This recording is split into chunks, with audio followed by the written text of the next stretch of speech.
We're in Myrtle Beach, South Carolina at the National Dropout Prevention Center's annual At-Risk Youth Forum. We're very pleased today to have with us as our guest a gentleman who just completed a great keynote address to our group, Stewart Rodeheaver. Retired Brigadier General Stewart Rodeheaver is the CEO of ViziTech USA, which is also an innovation partner of the National Dropout Prevention Center. So Stewart, thank you for joining us today. It's my pleasure. I mean, we really believe in this event. We really believe in your organization, and we're proud to be a part of it, so thank you. Thank you. Stewart, you've had an interesting career path. You have transitioned from being a commanding general in multiple war zones to the leader of a high-tech instructional technology development company. Tell us how that happened. Well, first is I really believe that people ought to be able to reinvent themselves every now and then. And through the last few years of my career, I was commanding troops in Iraq and Afghanistan and different areas where we felt like they weren't really trained to the level we wanted to be trained at. So we started looking for a better way to train them. And we developed a new technology in virtual reality, augmented reality, and interactive 3D that we were able to increase the retention rate, increase the critical path thinking skills, and increase test scores by over 33% for our students who were taking classes. So for the Army, we were able to take a 3-week class, shorten it to a 2-week class, and they were grading out 60 to 70% higher. So when we did that, it very caught hold of me and said, this is the way to train the younger people. So as I transitioned out of the Army, they asked me to continue to build a better program to teach young people, and I started ViziTech USA to be able to do that, and that's what we do today. So you have basically applied the military high-tech training tools into a K-12 classroom setting. Absolutely, and what we did was try to, first is, you have to filter out all the military stuff, but you have to get down to how do the students we're trying to engage with, how do they actually comprehend material? How do they like to learn? And I wrote a paper for the Army called Screenagers and said they're basically 3-screen learners. They learn off of a cell phone, a laptop, and a television. And my 2.5-year-old granddaughter can call me on the phone by herself when she wants to, and she has an iPad that she can spin and do a lot more than I can. So they're a technology-savvy generation, and that's the way they learn, and that's the way they comprehend material. So we built our materials that way. What type of coursework, what type of content, what subject areas have you produced virtual learning tools for? Well, we started out with science because that's the most visual that you can see. So being able to look at one of our computers and take a heart out of the computer in the air, put it in your hand and feel the heartbeat, captures the imagination of somebody who's into biology or somebody who wants to be a heart surgeon. But we transitioned, and we did all the sciences, but then we added math, and now we've added an arts program where we can put a 3D ball of clay in there, and you can take an electronic pen and shape it or cut it, and then you can send it to a 3D printer, and it'll print out in plastic. Where we used to make ashtrays, you can now make a plastic ashtray by the same way. You all do it all virtually, and then send it to a 3D printer, and it'll print it out for you in plastic.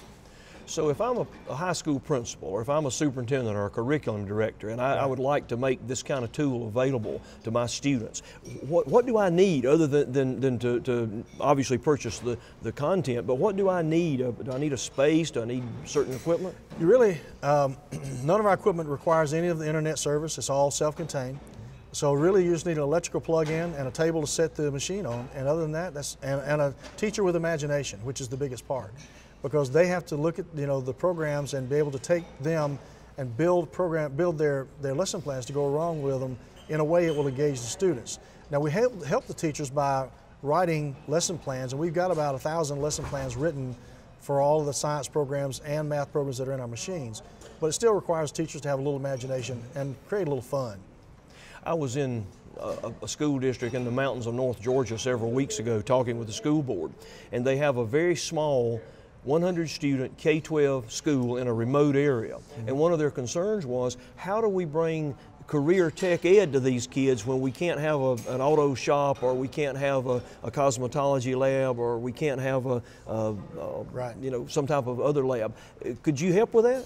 And that's one of the things we excel at, because we have, again, with a 24-inch desktop monitor, we can pull a V8 engine out in the air, and then with an electronic pen you can take the spark plugs out of it, or you can take the oil pan off, and you can show them how the valves work, or a diesel engine. And it was when we built the diesel engine, I didn't know this, but a diesel engine's got 800 parts in it. I mean, it's a lot of moving things inside of a diesel engine, but it gives them the capacity to be able to put that engine out here in front of them, and then when you turn the machine off, it disappears. So it does away with the cost of having to buy those engines, have them sitting there, have all the equipment it takes to move them around, and a place to store them, and all the damage that can be done while students are learning on them. It's all done virtually, so they lose all that expense, and they can put the technology that they're asking for on a table for the students to use. It's probably a lot safer than the old wood shop that I worked in. A lot safer, a lot safer. You don't drop anything on your toes, you don't get anything in your eyes. It's a lot safer to do that. So. Wow. If I'm a kid, I'm sure you've seen kids when you rolled out this program into a school as a first blush appearance of it. And if I'm a kid and I'm starting to participate in this, what kind of reactions do you see from the young people? Well, you know, it's pretty amazing sometimes. We get a little overwhelmed with the students when they see this, and you hear them just take an audible gasp. You hear them go, and because they've never been able to see something like that come out of the screen out. And we've had teachers and students both that have written us some great letters saying, I've always been taught biology, but I never really understood this until I saw it this way. And we've had teachers that have written us saying, thank you, because now I can teach a concept to a student that I never could get across to them before, because I can put it in the air in front of them and they can see it. And one of the things I mean by that is we take, for instance, figuring the surface area of a cylinder. That's a hard concept for a sixth grader, because they look at that round surface and they're trying to figure out all that surface area. So what we teach them to do is take the two circles off and then figure pi r squared, figure the radius of that, and they can figure the surface area of that. But then that tube is still there, and that curved area always bothers them.